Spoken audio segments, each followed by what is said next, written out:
3 hours into the red-eye, nothing but black ocean below, stars above. Then, a chime.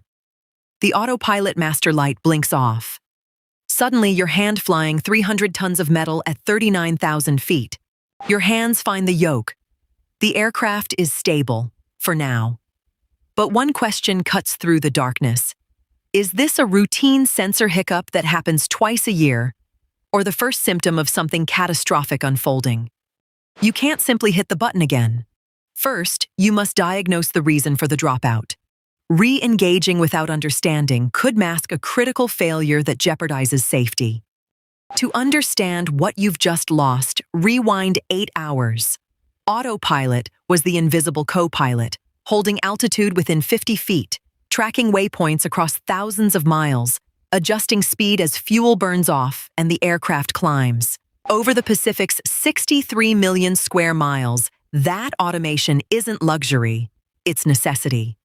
IATA data shows long-haul crews rely on autopilot to manage workload, freeing mental bandwidth for weather, fuel strategy, and the 1,000 decisions that keep a wide-body safe.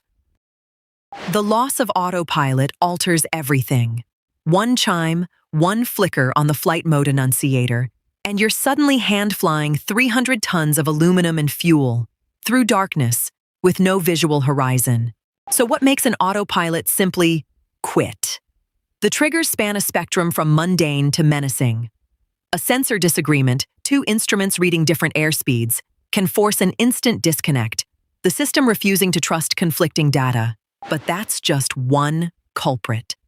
Turbulence can jolt the system offline, a sudden pitch or roll exceeding programmed limits. Electrical faults, software glitches, even inadvertent pilot input on the control column. Each can sever the automation without warning, leaving the crew to decode which ghost tripped the wire. The NTSB logs the causes.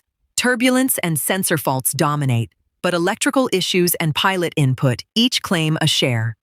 Most are benign, some are not, and the challenge is knowing which in real time over black water.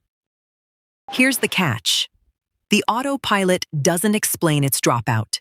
No diagnostic pop-up, no error message, just silence, a chime, and the weight of 30 tons per engine as you scan instruments for clues that distinguish a nuisance from a catastrophe. Which brings you back to the moment. The first move is instinct. Hands to the yoke, eyes to the primary flight display. You stabilize pitch, nose level, wings level, before the aircraft can drift even a degree. At cruise altitude, a Boeing 777 wants to fly straight, but inertia is unforgiving. Next comes the scan. Airspeed, altitude, vertical speed, heading. Every gauge cross-checked in sequence, hunting for the anomaly. 300 tons doesn't forgive sloppy inputs. A half-degree pitch error compounds into hundreds of feet per minute, and out here, there's no visual reference to catch the drift. And then, behavior assessment. Does the aircraft respond cleanly to control inputs? Any lag, any asymmetry in the roll, any uncommanded yaw?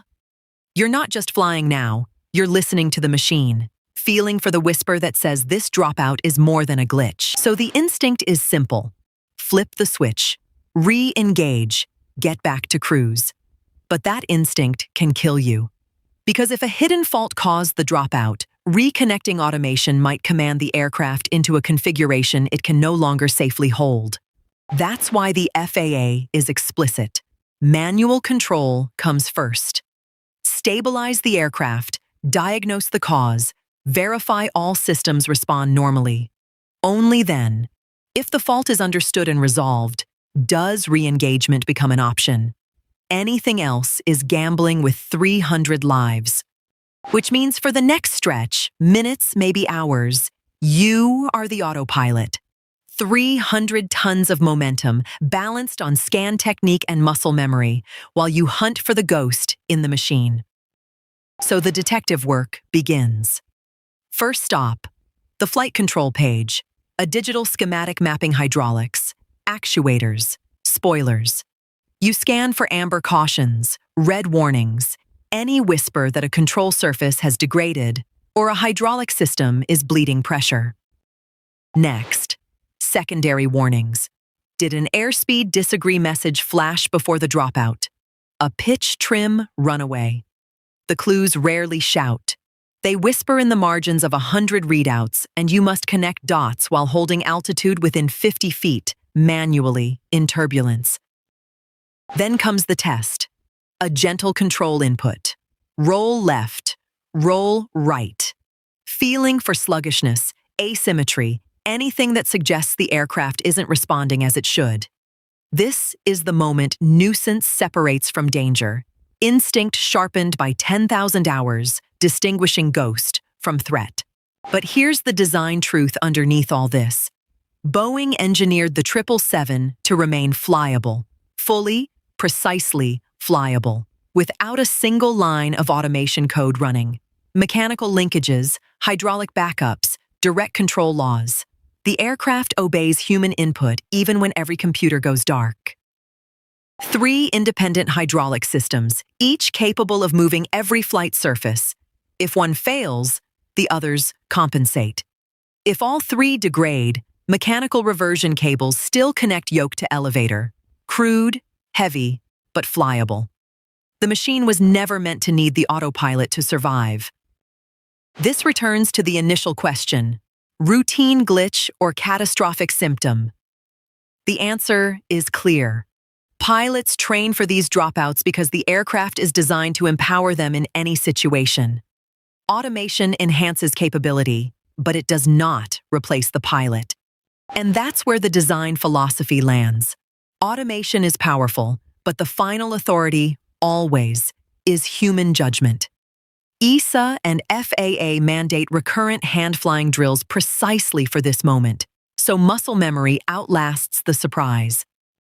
So when the chime sounds and the autopilot disconnects at 39,000 feet, the question from the opening resolves: glitch or catastrophe?